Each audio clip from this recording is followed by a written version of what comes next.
Good day mga chong and welcome to my another vlog. And for today's vlog, yun siguro na makita niyo na naman sa mga nakaraang vlogs natin.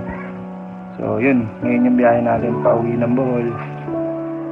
And yung reason natin kung ba't tayo uwi ng Bohol ay yun, ito. So si Commander-in-Chief, mag-1 year na siya ngayong April 23. And yun, anihin natin yung mga plano naming long ride nung nabubuhay pa siya. So yun, samahan nyo ako sa medyo malungkot na mga long ride natin na to.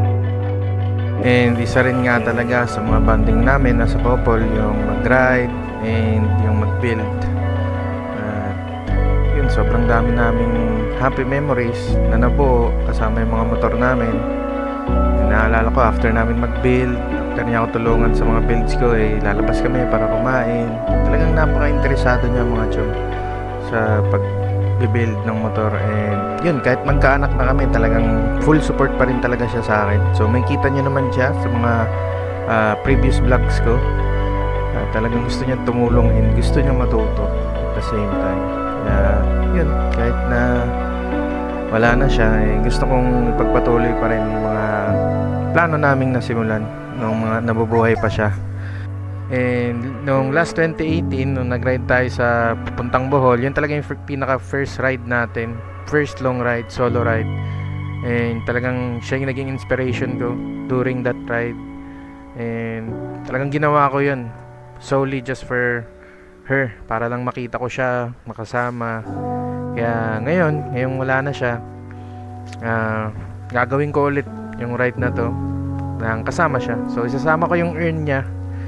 And yun, gagawin natin yung first death anniversary niya doon sa dun kasama yung family niya. Kaya yun, gear up na tayo mga chong, and then larga na tayo.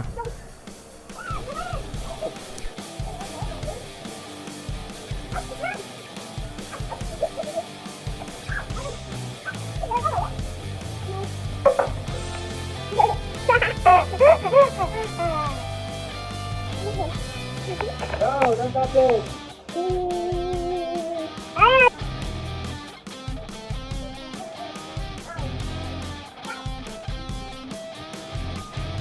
Yan, tingnan tayo. Let's go! So yan mga chong, 11:10 PM na nga, and it's April 17, 2024. So yan, ngayon yung take off natin pa Bohol mga chong. And yun, samahan nyo.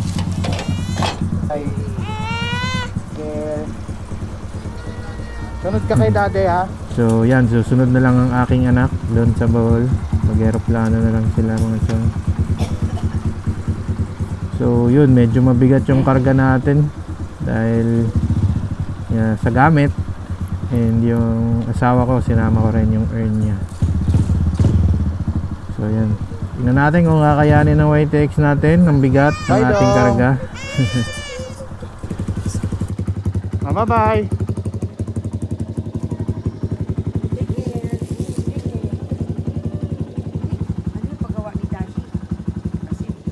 Bye-bye dong. Papagawa ni Daddy. Tomorrow na lang.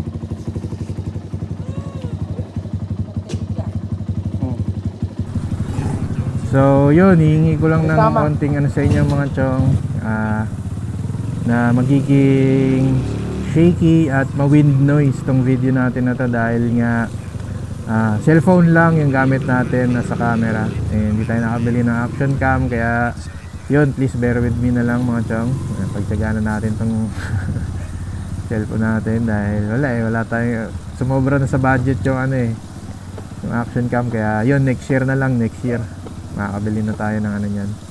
So dahil madilim pa naman mga chong, update ko na lang kayo mamaya kung ano mangyayari dito sa ride natin. So yan, first gas up, 350 pesos yung kinarga natin dito sa YTX natin. And yan, biyahe na tayo ulit. And yan, tapos na tayo magpagas mga chong. So full tank na tong YTX natin. And nandito pa naman tayo sa North Caloocan. And total madilim pa naman. So yun, update ko na lang kayo ulit mamaya kung nasa na tayo. So malapit-lapit pa kasi to, kaya update ko na lang kayo ulit mamaya. So yun mga chong, dito na nga tayo sa Turbina Calamba, and it's 1:39 AM na. So hindi ko na nakunan, pero nag-service road lang tayo, nagpaan tayo ng daan, Paranaque. So yun, doon na lang tayo dumaan. And ang tinuturo kasi ni Google Maps is mag-antipolo tayo, magpataytay eh. Hindi ko trip yung daan doon.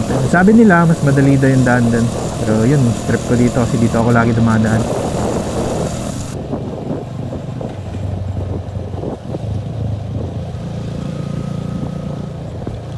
Yan, dito na tayo sa arko ng Santo Tomas, Batangas mga chong. Kung makikita nyo, sobrang luwag ng kalsada basta paggabi talaga. Kaya mas trip ko talagang bumiyahe ng gabi. Yun, solo natin yung kalsada mga chong.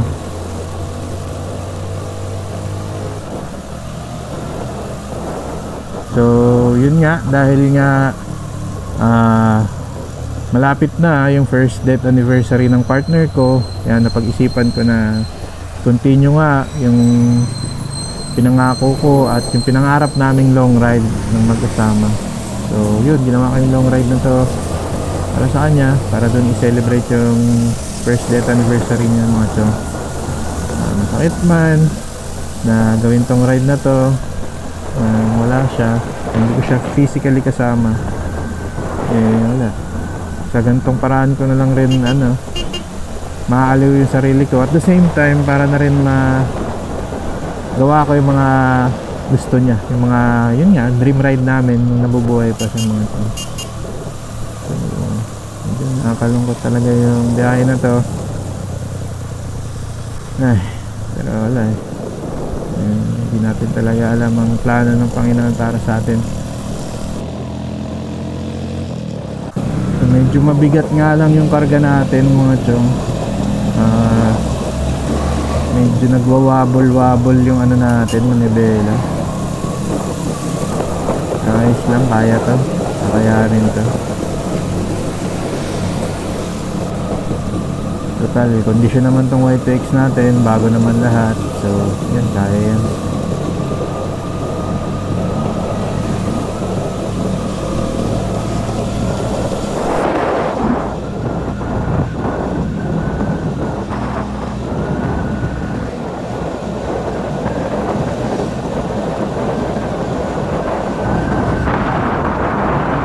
Dito tayo sa arko ng Quezon.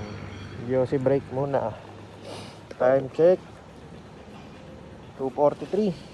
Medyo mabagal tayo ngayon.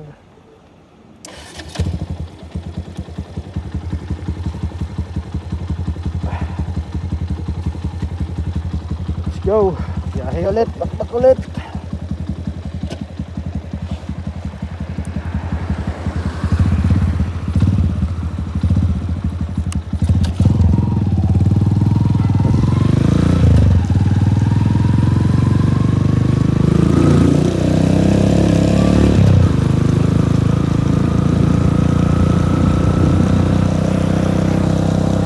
So yan mga chong, nag-stop over nga muna tayo dito sa 7-Eleven sa Riyaya para bili lang tayong energy drink mga chong, dahil medyo naatake na ako ng antok.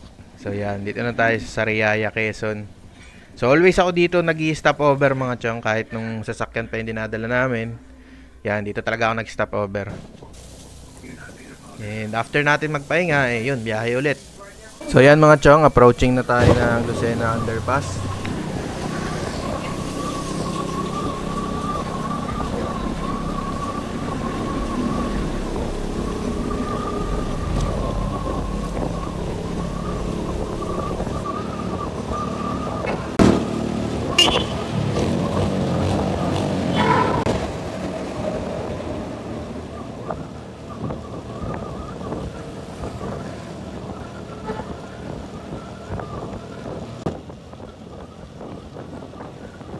So yun, ganun pa rin pala dito. Wala pa rin pinagbago, madilim pa rin. Kaya yun, ingat kayo pag daraan kayo dito mga chong, paglagpas ng Lucena Underpass, dahil ganun pa rin kadilim. Madilim pa rin dito.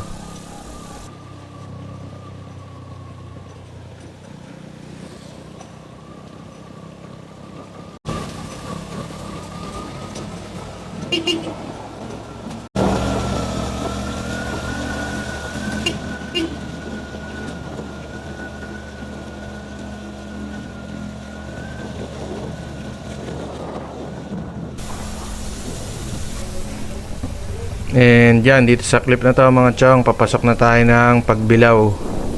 Ito Pagbilao na to. So yan yung dito sa left side, Pagbilao Park.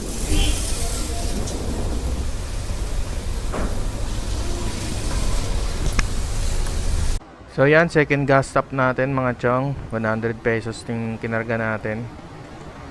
So yan, dito na tayo sa Old Zigzag Road mga chong. So pa 100 lang muna yung kinakarga natin dito sa YT natin dahil medyo matagal siya magbawas. Akala ko pagdating ko dito half tank na. Tipid pa rin talaga itong YTX natin mga chong.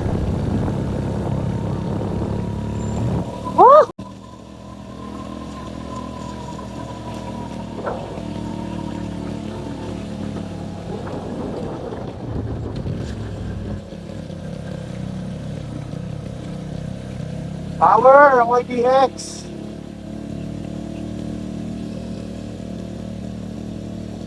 Lang natin ang parurutin. Hit lang tayo, chill.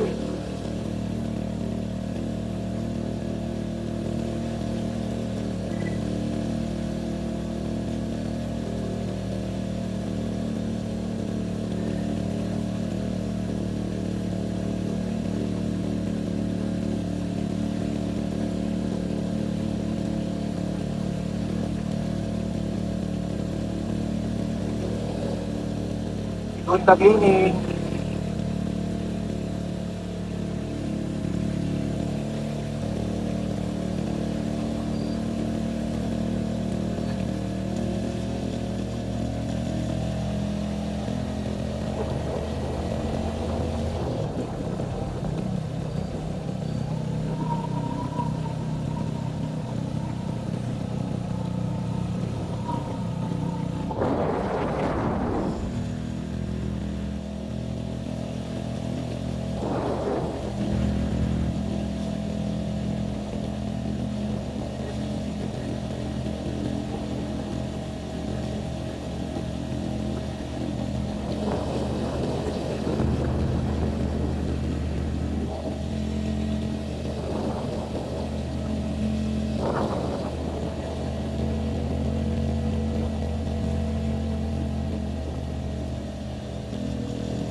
Sabi, tarik.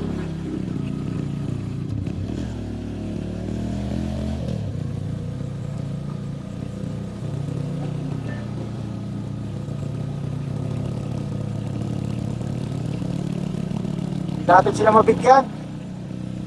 May makadukot.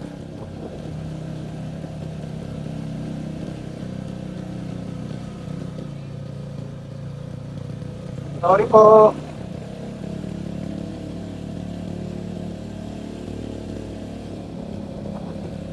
Grabe, dilip.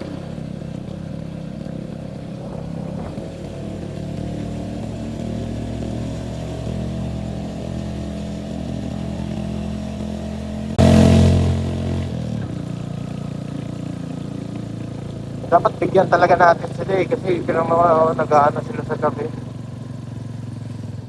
Natanda ka eh.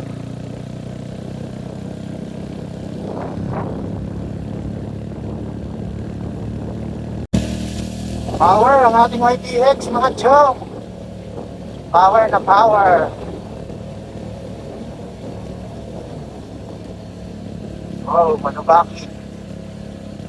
So yung manubela natin mga chong, nagwawabol siya dahil sa sobrang bigat ng karga natin sa likod.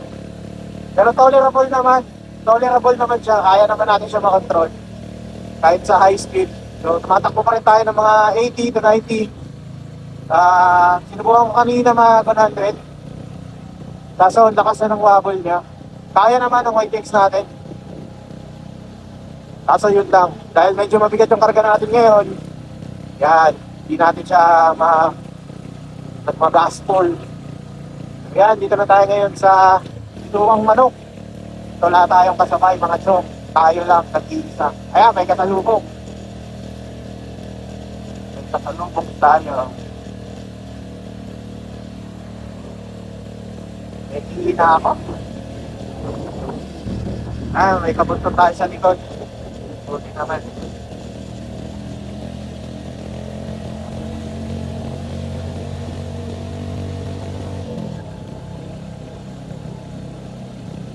Okay, una ka na po. Espresso. Malakas yung espresso pala. Ayoko kasi rin masyadong ibabad yung white text natin. Ayoko siya pilitin dahil mahaba pa yung biyahe natin. Mamaya mausap to. Kaya, chill lang tayo. Mga chong. Chill lang tayo sa ating biyahe.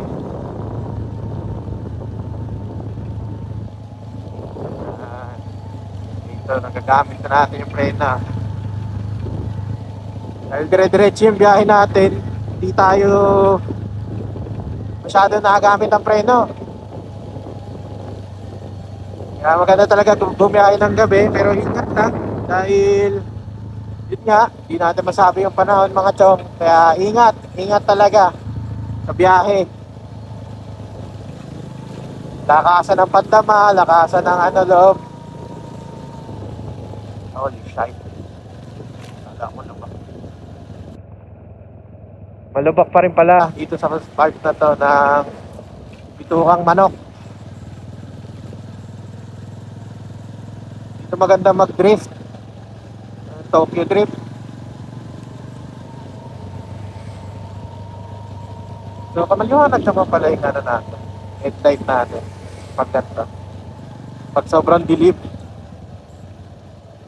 Wow, aray. Pero pag nalulubak tayo, nagwawabal yung manabela natin. Ay, magbaba, hindi tayo magbababa. Bulacan. Masitaw. Diyan na yung Atimonan Zigzag Park. Yan mga chong. Yan ang Atimonan Zigzag Park. Yan, aray. Sana naririnig Rinig niyo yung mga sinasabi ko, no? pa-picture sana tayo eh. So, tinatamad na ako bumaba eh.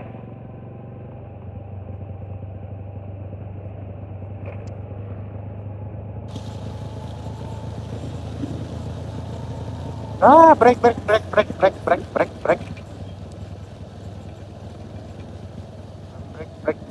Ah. Ouch. Pero bentahe talaga tong scrambler build mga chong kasi on-road or off-road talagang maganda siya kaya hindi talaga ako nagsisisi ginawa ko scrambler tong YTX natin. Solid.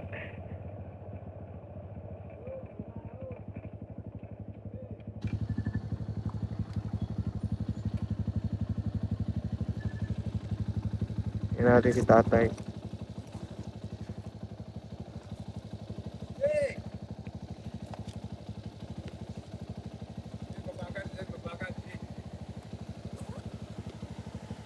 Thank you, tay.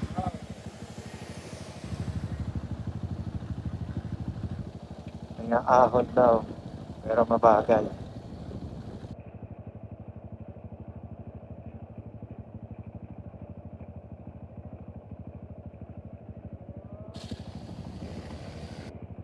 Yun, motor lang naman pala ang ating kasalubong.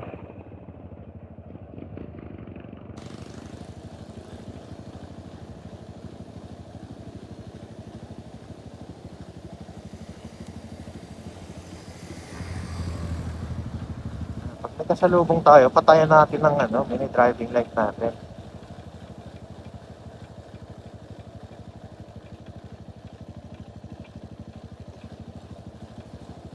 Ingay nung natin, aqua flask.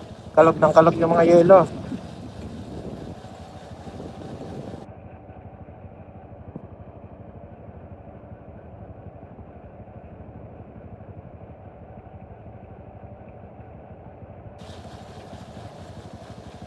Ah,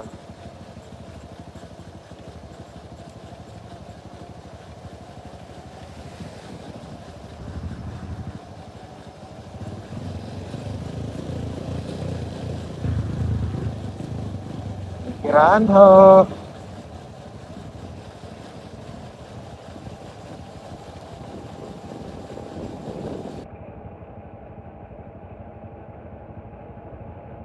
Ihina talaga ako. Ihina tayo pagbaba. Wee-hoo!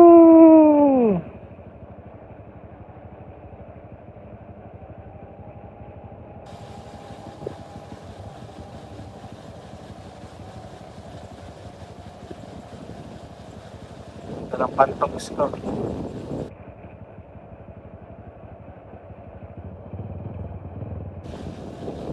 Salamat, nakisama. Tama na yung charger natin.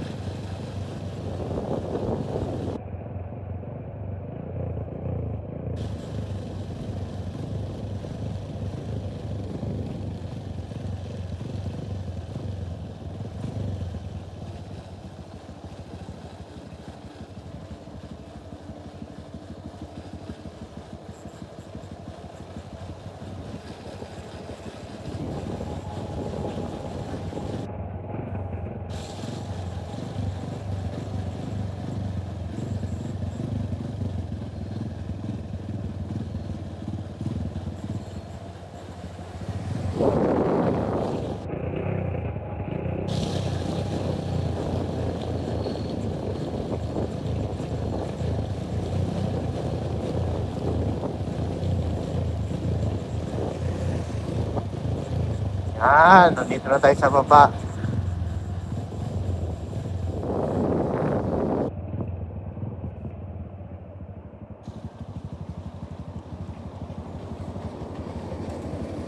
Hindi mo na tayo, hindi ko na kaya.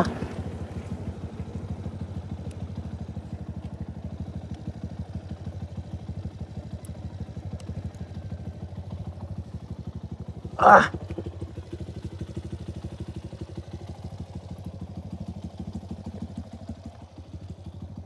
Tabi po, tabi po.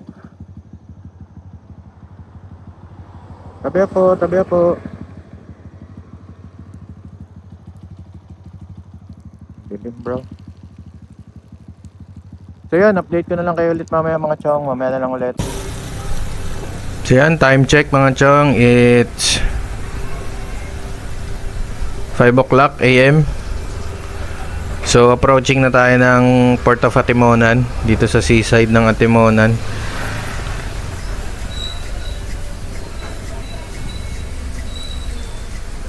Yan, dyan yung port ng Atimonan mga chong. Sa left side natin yan. So yung daanan ganun pa rin, medyo may unting lumak pa rin.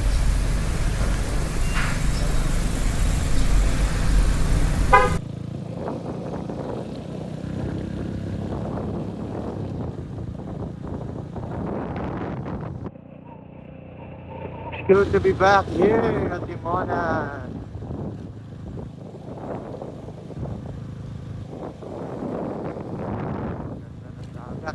Aray.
Yan, dito na tayo sa Tumaca Bypass Road.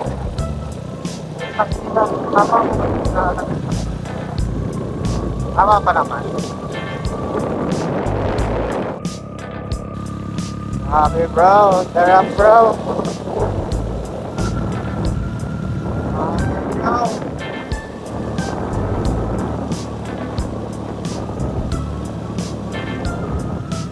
Ang haba pala nito.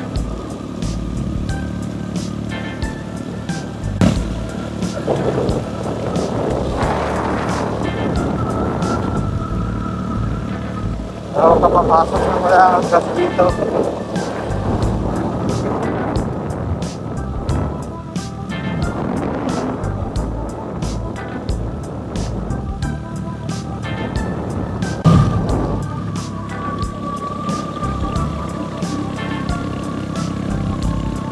Wow, pataas pala to.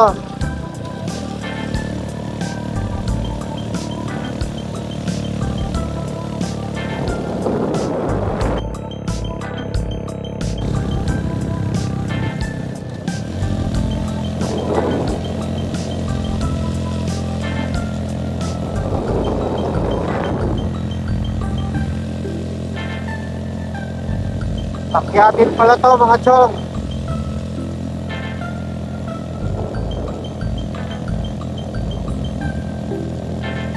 First time ko kasi dumaan dito. Dati kasi doon ako sa town proper dumadaan. Ewan ko, mas madali yata dito eh. Kaya dito tayo pinadaan ni Google Map. Siguro nga, ewan.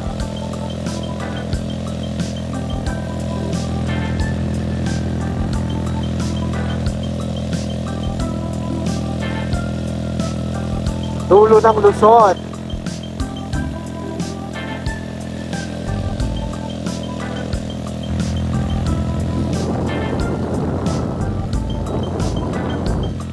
Pag-safety mirrors natin. Oh my God.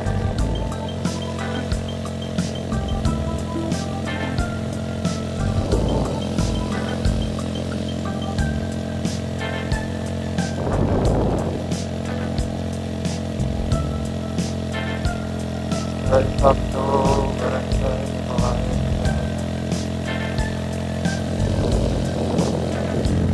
Dapat, the power yung whitey natin, bro.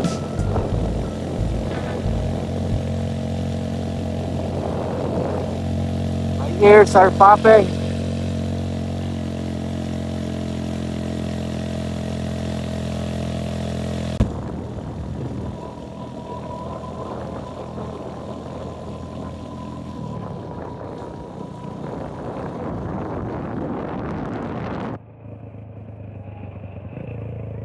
Sabi muna tayo dito. Ganda. Picture ko na.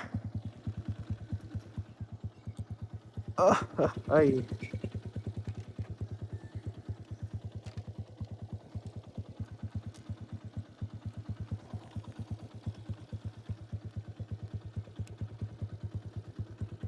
Ganyan naman, bro.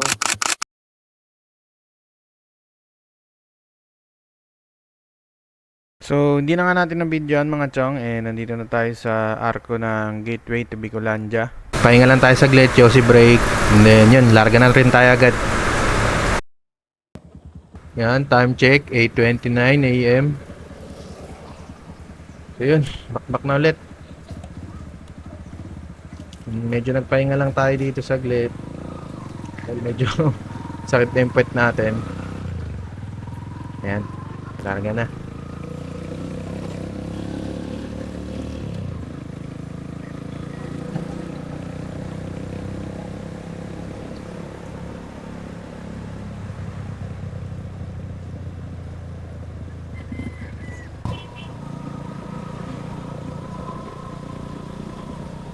Ayan, approaching na tayo dito sa Andaya Highway. So, Barangay Tabogon to.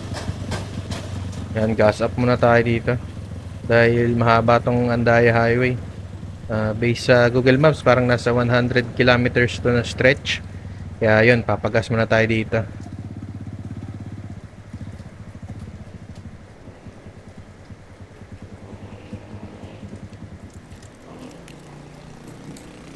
$100 lang, boss. Unleaded. 100 po. Apa. So yun, 100 lang muna ulit ipapakarga natin dito mga chong dahil sinilip ko siya kanina, medyo puno pa naman. Kaya yun, 100 lang muna. So ito nga yung pangatlong pag gas up natin mga chong. So yun, in fairness nga dito sa Nimbie 24mm carb natin. So naglaki kasi tayo ng main jet nitong bago tayo umalis. So akala ko magiging mas malakas yung consumption niya. So parang ganun pa rin naman, tipid pa rin. Kaya yun, all goods rin talaga tong Nimbie 24mm natin. So yun, biyahe na ulit tayo mga chong.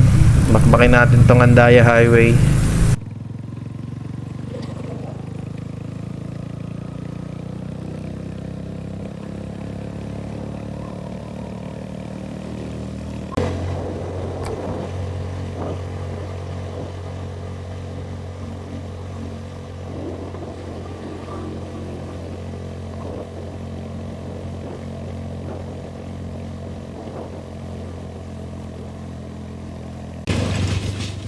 At sobrang init. Grabing lubak dito mga chong. Okay na init. Dito na tayo sa Ragay. Update lang. Di tayo masyado makapag-vlog dahil sobrang init. Sobrang init. Star ka sa Ragay. Yung nadaanan natin sa unahan kanina, hindi ko na videoan. Star ka sa Ragay. Kami dati natulog ni Syra ng asawa ko. Papunta kami ng Bulacan, nung pauwi, galing Bohol. Alala ko.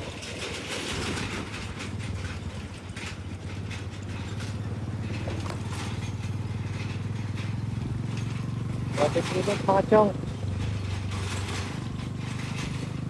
Ano tayo sa Bumati?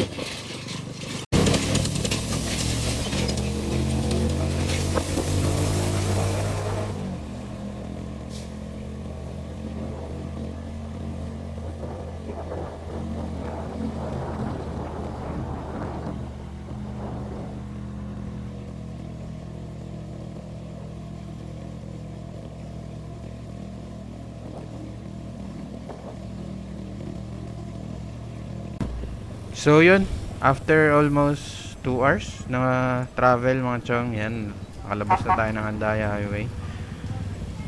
So itong palibmana na ata itong tatahakin natin na to. Pero si Pokot pa rin ata to, itong part na to.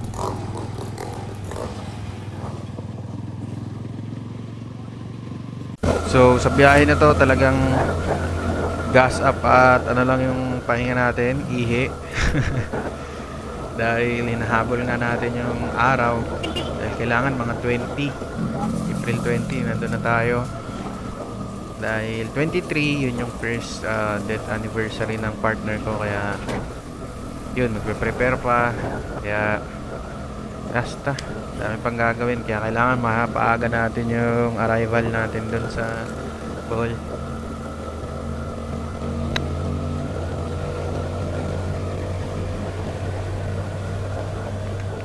So dito na part mga chong, ang kalsada dito, all goods naman, maganda yung kalsada dito.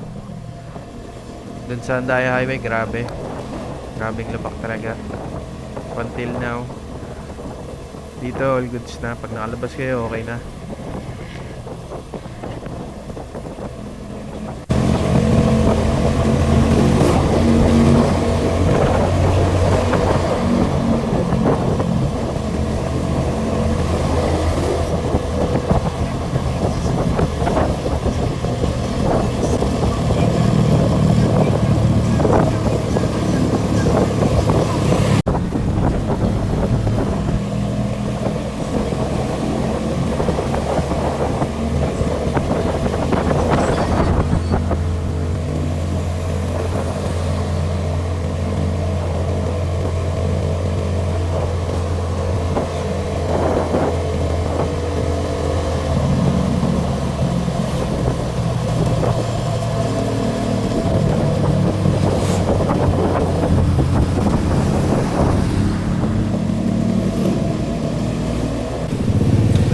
So, dito na nga tayo sa, mga chong, Naga na yata to.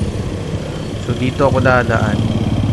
Dahil, nung pumunta tayo ng Bohol noong 2018, dito rin tayo nag-shortcut. Kasi may nagturo sa atin. Ang time na yun, kumakain lang ako.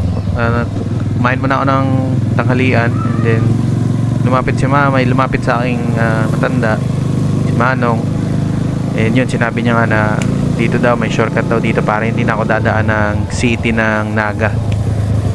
So, yun. Mas malaki yung masisave na time nyo pag dito kayo dumaan.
And just like that mga chong, andito na tayo sa Kamalig Bypass Road. So napakaganda ng tanawin dito, kitang kitang mayon. Ganda rin ng weather, mainit-init. Grabe mga chong, tanggal yung pagod ko. Let's go! Trip na tayo. Marami pa tayo makikitang magagandang lugar.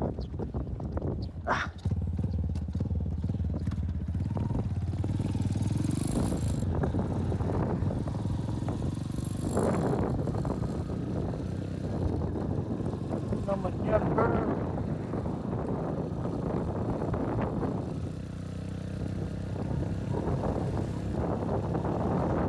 Napakaganda lang yan. Yeesh! Grabe, Lord. Ganda.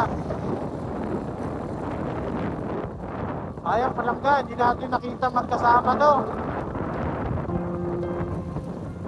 Naalala ko bigla yung mga panahon na dumaan kami rito ng partner ko. And talagang tontuwa siya nang makita niya tong mayon. Dahil first time niya makita yung mayon dahil nga galing kami Bohol noon. And mostly nakikita niya lang daw yung mayon sa libro. Kaya tontuwa siya nung time na yun mga chong. Yun, nakakalungkot man isipin na hindi ko siya kasama makita to. Pero at least, diba? Siya yung inspiration ko para sa ride na to.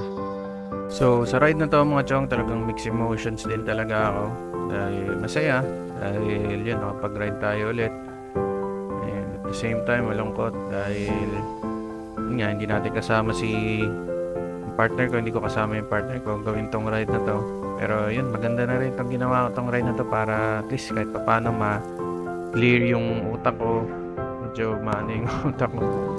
Dahil yun, sobrang lungkot talaga mga chong. Hindi ko na rin maintindihan kung ano yung gagawin ko. Kaya yun, ginawa ko na lang rin tong ride na to.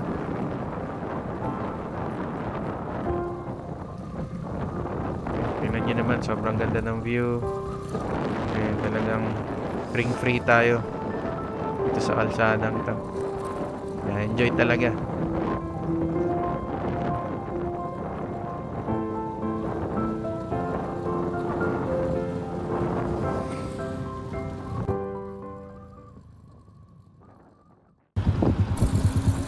Ayan, sobrang ganda ng view. Kaya napahinto ako dito.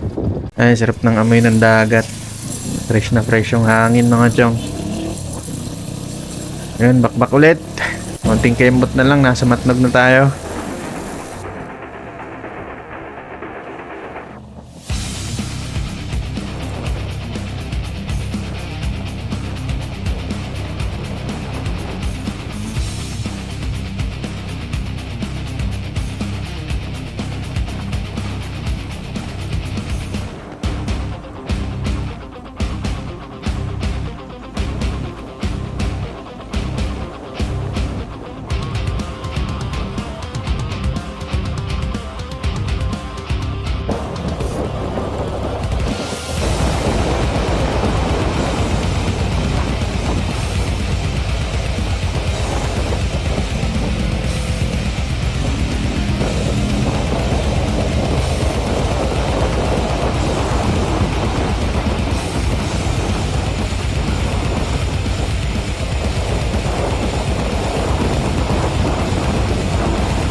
So yan, malapit na nga tayo kumaliwa mga chong.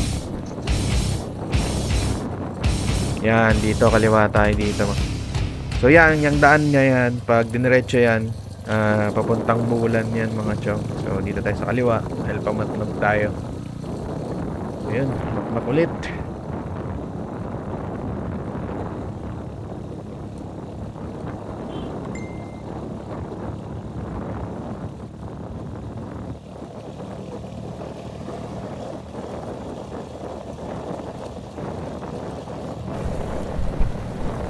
So approaching Matnog na nga tayo mga chong.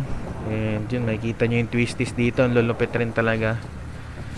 And yun, kumakapit pa rin naman yung Leo Raptors natin na gulong. Solid pa rin naman siya. And kahit na dual tire siya, makapit rin pala. So hindi ko lang alam kung ganito pa rin siya kakapit kapag umulan. So hindi pa naman tayo inuulan din. Kaya hindi pa natin alam, hindi pa natin masabi. Maganda yung weather habang mabiyahe tayo. Walang ulan. And goods din kasi wala tayong bahong kapote. Nakalimutan magbilin. Bago tayo mag-long ride. Kaya ayos lang din. Ang ganda ng kalsada dito mga chong. Fresh na fresh talaga yung hangin. Iba talaga yung hangin dito sa probinsya. Yun, bakbakin natin to mga chong.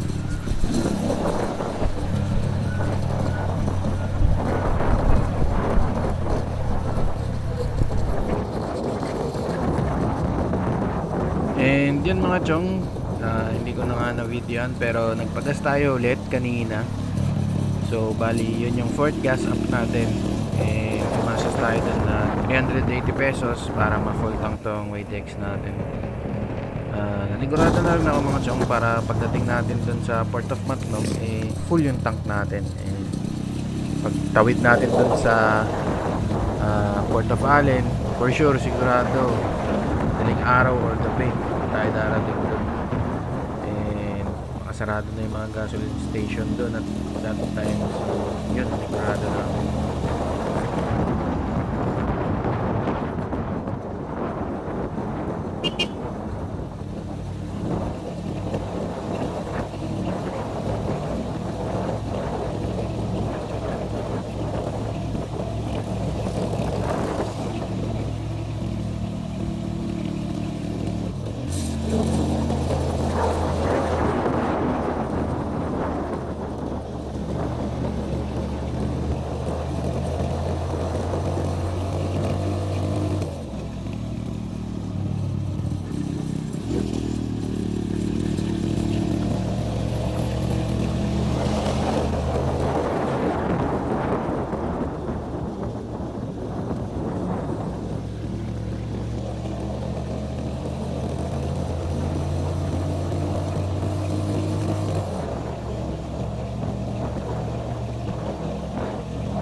And yan mga chong, approaching na nga tayo sa mga last few twisties dito pupuntang Port of Matnog.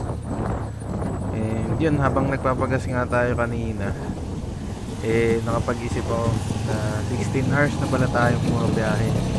Dahil ang estimate na ETA ni Google Maps para sa atin is 12 hours. So yun, natawa lang ako.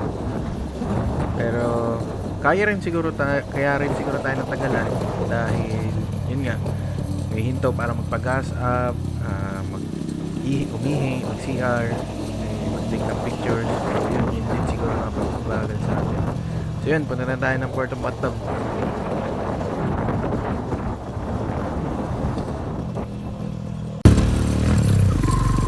So yun mga chong, hindi na nga natin na videoan yung pagkuha natin ng ticket, pero yun, sobrang dali na lang ng process ng pagkuha ng ticket dito ngayon sa Port of Matnog. Hindi na parehas nung dati na tatakbo-takbo ka pang saan-saan para lang kumuha ng ticket, mag-PPA. Ngayon, kukuha ka lang ng queuing number, dun sa station 1, and then after nun, yun, pwede ka na pumunta sa station 2 para kumuha ng ticket, and dun ka na rin magbayad ng PPA and kung ano-ano pa mga babayaran. Dun na lahat, one stop shop na talaga siya.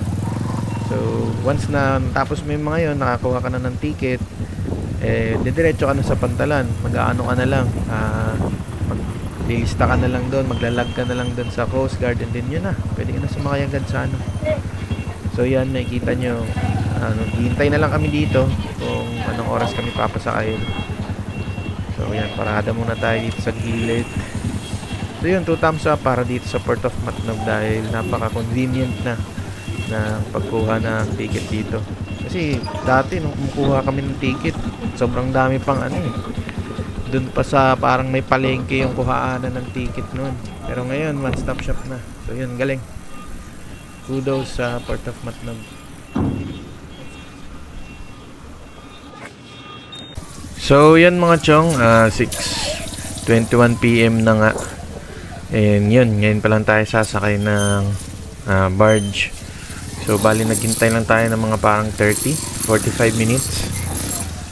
And dumating kasi tayo dito sa Port of Matnog mga 3:45 na. Nakakuha tayo ng ticket. Tapos tayo makakuha ng ticket mga parang alas 4 na yata yun. Tapos pagdating natin dito mga 5 minutes lang na travel simula dun sa station 2 papunta rito sa Pantalan. So yun,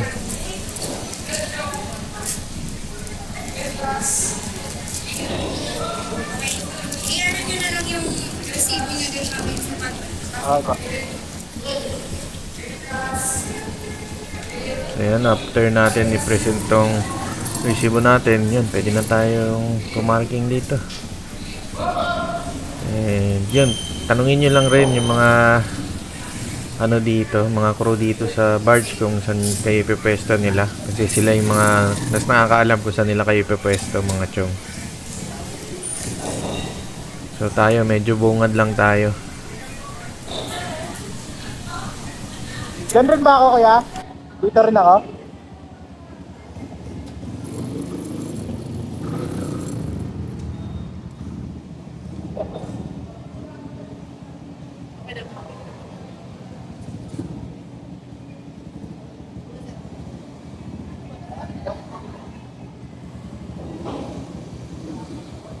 Yan, okay na?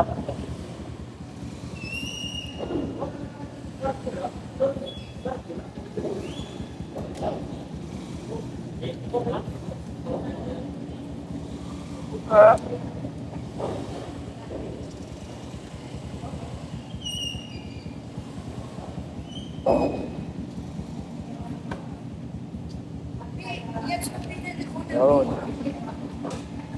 All good.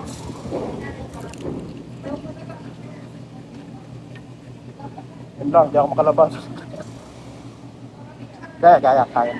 Yun. Tayo. So yan mga chong, waitings na nga lang tayo na lumarga tong barge na sinasakyan natin. And yun, papahinga lang tayo dito habang pumabiyahe. Tulog muna tayo. So yun, dito ko muna tatapusin tong episode na to mga chong. So abangan nyo na lang yung Leyte to Bohol episode natin.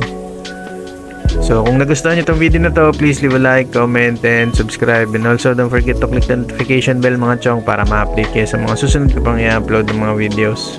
Yun, salamat sa panonood mga chong, and yun, abangan nyo yung next episode.